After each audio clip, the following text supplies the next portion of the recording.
Okay, welcome back to the channel. I'm doing a what's in the bag today. A highly requested one as well, to be fair. A few people have asked for it. So yeah, we're gonna give the people what they want.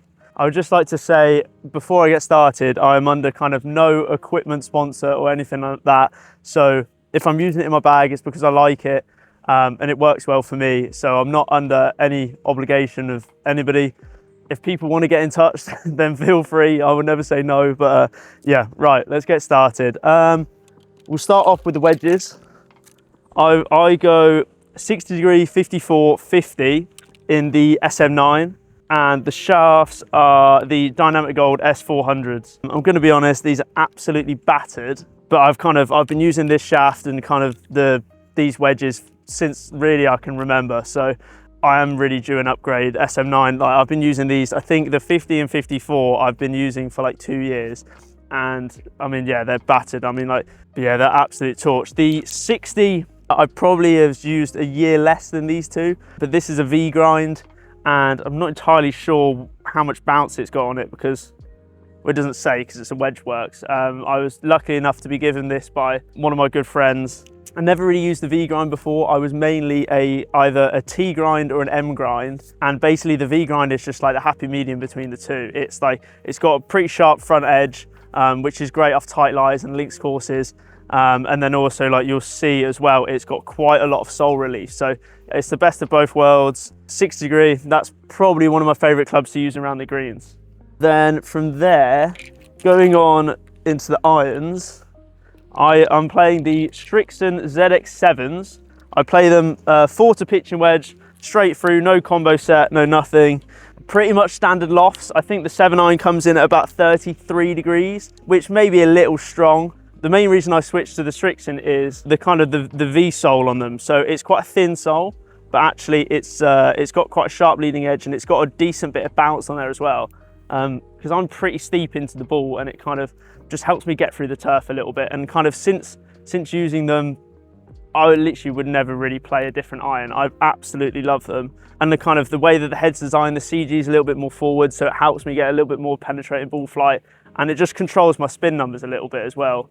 Yeah, so that's really helpful. And the shafts I play in them are KBS dollar taper 130s. So pretty heavy and pretty stiff shaft. I don't have the stickers on them either because when I bought them, they didn't come with the stickers and I'm not really too fussed about that. So also all of my grips all the way through are normal Tour Velvet, 60 rounds with 3 layers of tape. So it's pretty straightforward, to be fair. So yeah, we go from pitch and wedge up to the 4-iron. And then from there, this is where I have kind of 2 clubs that fit the gap. I've got about 16 or 17 clubs in the bag, but I kind of alternate between them depending on where I'm playing. So yeah, so after 4-iron, I'll go to a 3-iron, which is a Titleist C200. It's just a pretty standard 3-iron. I've moved it to about 19.5 degrees. So it's kind of on the strong side for a 3-iron, but again, it's nothing near a 2-iron. Again, same shaft as my irons. I've got a KBS dollar taper 130. This one's black because I got it off eBay and that was the only one I could find. So yeah, but again, I quite like it matching up to the shaft in my irons, just because I felt when I had a graphite shafted 2-iron before it, and I felt that it was almost, because the graphite shaft, I could almost hit it really hard and it would come out a little bit too hot, and sometimes it just wouldn't spin up enough and it kind of wasn't so versatile. It was great off the tee, but into greens it was just too hot. So yeah, since switching to this, I can kind of hit a few more shots. I'll talk through them on Trackman in a little bit. But yeah, this is pretty good. It's a very versatile club. I can hit draws with it, hit fades with it, and off the tee it's great. And also I can hit it pretty high into greens as well for a 3-iron, so not too bad. And then this, it's not a Callaway XR. I just lost the head cover. So yeah, this was one at home. This is absolutely battered, but it's like an old and trusty. I was given this by a friend again. This is pretty old and faithful club. It is a Ping G 5 wood. It's 17.5 degrees. It's got an Aldila Rogue 80 TX in it. And this basically is just a replacement for my 3-iron. It fits in between 3-wood and 4-iron. And then kind of if I'm playing a golf course where there's not much wind, mainly if I'm playing abroad, when I need to hit it into par 5s, it just requires a bit of higher ball flight, I will put this in instead of 3-iron. So I'll kind of chop and change between the two. I will show you the kind of differences in the ball flight that I get out of the two of them, while I will lean to each club based on the golf course that I'm playing. So yeah, there's that. And then going into probably my favorite club in the bag. This is the QI10 3-wood, it's 15 degrees, and I've got a Ventus Black 8X in there as well. Again, same grip, tour velvet, 3 layers of tape. It's pretty much a unicorn club for me. Like, I can hit it off the tee, I can hit it into greens, I can hit draws with it. This is probably the only club that I actually can consistently hit draws with in my whole bag, because primarily I fade it. So yeah, I absolutely love this thing. It's hot, it comes off the face rapid, but it spins as well. I think this is probably one that's going to be in the bag for the long haul. So that's my favourite club in the bag, definitely. And then going into the driver, I've got a Titleist GT3 9 degree with a Ventus Black 7X, same grip. It's pretty good, I'm not gonna lie. This is something that I've loved for a very long time. Titleist drivers have always been pretty good to me. The shaft I put in just before, I think it was literally, I put it in the morning of the practice round of English Am. Basically because I like this 3-wood so much, I was like, right, okay, I need to kind of get the same shaft as my, get the same shaft in my driver. And since doing that, it's been game changer. It's been really, really good. It plays 45¼ inches, so a little bit shorter than kind of club standard you'd find at the moment, but then also 1/4 inch longer than you'd probably find on tour. So yeah, it's like a good middle ground. There is a bit of a theme with all my shafts and stuff being quite heavy, but for some reason I've tried the 6X in this, and I just don't, to me it actually feels stiffer than the 7. I think it's because I play quite heavy swing weight, so the kind of the heavy head weight and the kind of the heavier shaft, I can kind of feel it load a little bit more. Honestly, since switching to this shaft has been mega. I've really enjoyed it. I played the Diamana whiteboard before. I think it's just the handle was just a little bit too soft for me. So since putting this in, I've loved it. I've had a few people ask me what putter I use. This is the main putter I use at the moment, and I've also got my backup in there as well. So this is a Scotty Cameron. It is a Circle T Masterful Plus. So it is pretty much like a normal Newport 1 blade shape, but it's a little bit of a longer head. I'm very lucky that one of my friends actually has a spare and he gave it to me. So yeah, it's pretty cool. It plays 32½ inches, so pretty short. And then I put this black shaft in it as well, and then put the grip on. So again, I think after British Am, I switched to a blade again. I've played a blade pretty much my whole life. Felt a little bit rigid over the ball with this one. So to me, putting a blade back in was really good. I've kind of struggled a little bit with my putting for the first half of the year, and then since putting this in, it's become a strength actually, which I'm quite happy about. So that is my main putter at the moment. This is kind of my backup if anything goes wrong. I've used this for about 2 years before using this one. Again, this is it's another Circle T. It's a Phantom 5.5 Proto. I've got some lead tape on there as well, just to make it a little bit heavier. Again, plays the same length. It's a really nice putter. There's not really too much to say about it. It plays pretty much the same as that blade. It's a little bit kind of more face balance, obviously being a mallet. But again, as mallets go, it's got quite a lot of face rotation in it, which I quite like. I kind of like to see the putter release. Yeah, but I do love this thing. But again, I can't see it getting in over that because I really putt well with that blade. Also, head covers. We've got Walton Heath boxing glove head cover. I got it, I think, when did I get it? Last year? No. Yeah, I got it last year. Really enjoyed myself there at that tournament. So yeah, we got ourselves a little Walton Heath head cover. Then 3-wood head cover. It's just a tailor-made head cover. It matches my 3-wood. I think my mate Ron gave me this, so shout out Ron for that. The head covers that I've got for my putters are pretty cool. This one's pretty sick. It's a full blackout head cover. I'm not entirely sure which one I prefer out of the two, because now I've got a blue bag, this one kind of clashes a little bit. Yeah, so anyway, you can't really beat a Scotty Cameron head cover. The Circle T ones are pretty fire. This is like a Scottish Speed Shop one.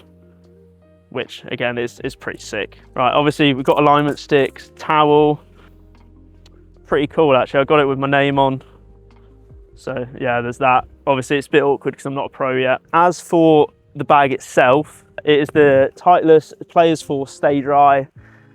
To be honest, I couldn't really recommend this bag enough. When it comes to rain or anything like that, it is completely bulletproof. So if you're looking for a pretty light bag that's actually stands up to the rain pretty well, this is the one. It's got a good amount of pockets. Not entirely sure what I've got in this pocket. Spare Bushnell batteries in that one, that's all it is. Right, let's get into the main bag. I have got not really a lot in here actually. I thought there'd be a lot more rubbish in there, but I've got my putting the putting pouch that I use for all my putting aids.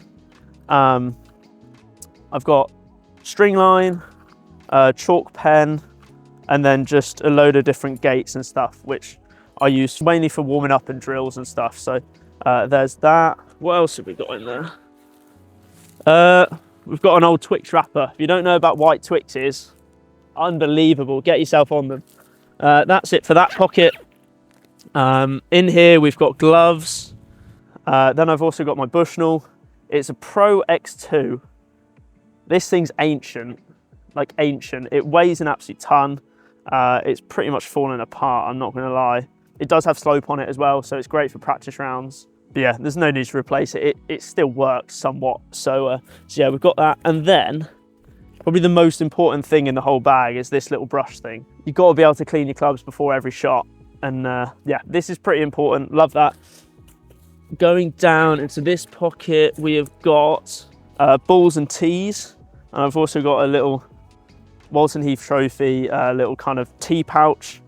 We've got loads of tees in there. And also the balls that I use are the 2025 Pro V1. I'm going to be honest, there's no other ball I'd use. I've used Pro V1 for ages now. So yeah, Pro V1 is the one for me. Then going into this pocket, I have, again, I've got a Walton Heath trophy, yardage book and scorecard marker. That comes with me pretty much every tournament. I've also got this little thing which has all my yardages on it. I'll talk you through that in a little bit. And then I've also got my pencil case from the Castle course at St Andrews, which if you haven't played it, is a good golf course. And I've got all of my Sharpies, pencils, ball line me ups, because I'll mark my ball with just a normal line. Yeah, it helps me for my putting alignment. So, and what else have we got in that pocket? Just a wrench as well, in case I want to kind of, you know, play around with the settings on my driver. For the most part, that is it. Right, let me get warmed up. I'm going to go on Trackman and I'll kind of talk you through why I play the clubs that I play. I'm going to start off with a 7-iron. A couple issues that I've faced with the older sets of irons that I've used is that I normally spin the ball way too much. So I'm quite steep into the ball, and obviously I hit fades as well. So the reason I like these Shrixon irons again is because of the sole I talked about, which helps me just get through the turf a little bit with my steeper angle of attack. The kind of CG in the head being a little bit more forward just kind of limits the spin a little bit. We'll see the numbers that I can get, but kind of it helps that I kind of, if I hit them good, I'm looking for a spin rate of around about 6,500, and a stock 7-iron should go about 180 yards for me. So yeah, it's a little bit into wind, but we'll see if I can kind of get the spin rate that we want.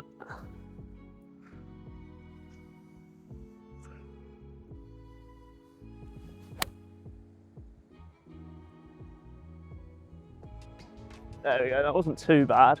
We'll see what that comes out at. There we go. So that went 182 yards, 6,700 spin, which is pretty bang on for me, to be fair. Again, that's just another reason why I love these irons. They're forgiving, they spin at a good number, and they launch pretty high. They launch good and they spin good as well, because launch angle being at 13.6 is bang on for me. And again, it's good because also like I can hit them quite high and spin it up as well. So if I want to kind of take a little bit off, I'll kind of hit a shot like that. This has a little bit more fade on it. And yeah, that'll kind of probably be spinning at about 7,500. Probably go like 172. There you go, 172.2. It's not bad. So yeah, that's why I play those irons. Basically, I could never really find a set of irons that I could do that with. So yeah, that's that. Moving up into the 3-iron. This is a club that for me goes kind of on a stock one about 230 in the air, 235. And that's kind of a typical shot that I'd hit into the green, say like into a par 5 or a really long par 4.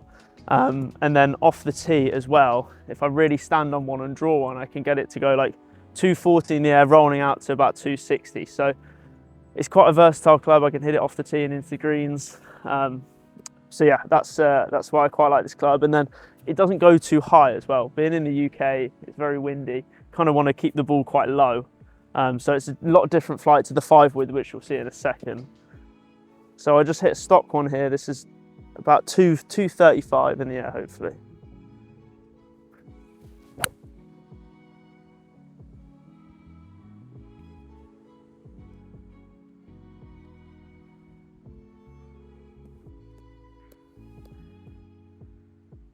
There you go, 231. Right, I'm not gonna lie, I've just filmed the rest of the video and my mic cut out. So we're gonna try and do this again. I haven't got too many golf balls this time. But okay, right, before my mic cut out, I was talking about my 3-iron. So it went 83 feet in the air. That's kind of like a stock 3-iron for me. If I wanna hit it any higher, I can. But I kind of, at that point, I'm just losing a little bit of distance because it will spin up a little bit more. That's kind of where my 5-wood comes in. If I hit my 5-wood, it's normally about 110 feet. So it's just a completely different ball flight to my 3-iron normally. Probably be about 235, but again, it's just a completely different ball flight. This will be going kind of upwards of over 100 feet. So right, well, let's hit one.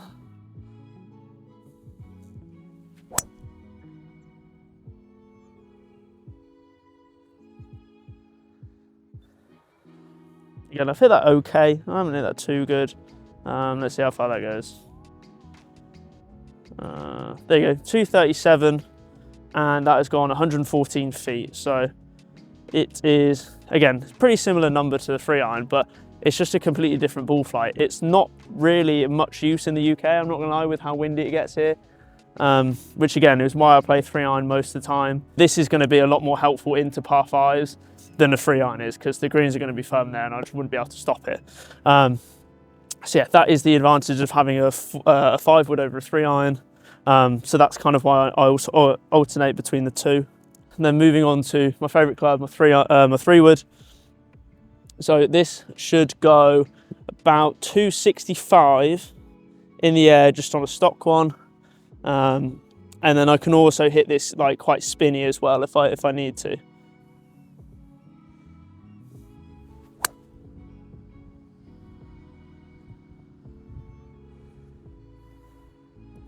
There you go, that one's gone 267.5, so a little bit further, but again, that's why I like this club so much, because it comes out pretty hot, but it's still got 3,600 spin on it, so it's still staying in the air. And then if I want to kind of take any off it and hit like a little spinnier one, I'll open my stance and just hold the face and just let it fade a little bit more. So there you go, something like that. That'll probably go like 255-ish. Maybe a little bit less, and that's just coming down with snow on it. It's kind of going to land really soft into a par 5. Right, okay, that'll move us on to driver. It is still quite wet and quite cold, so not entirely sure if I'll be able to get anywhere near 180 ball speed today, but we'll give it a good go. Again, normal driver numbers for me is kind of high 70s ball speed, just flying it around 300 yards. I'm looking for about 2,400 spin. And then yeah, my club head speed is normally about 118 to 119. So yeah, we'll give it a go. We'll see how close we can get to that.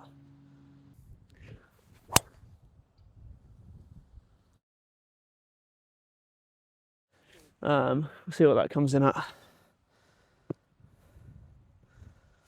There you go. 300 in the air, 323 total, so not too bad, that one. Okay, that's going to be it for the what's in the bag video. I hope you enjoyed. Again, thank you everybody for watching. I still can't quite believe how many people are actually watching these videos, so yeah, big thank you to you guys, and yeah, I'll try and keep up with the content, and I'll catch you in the next video.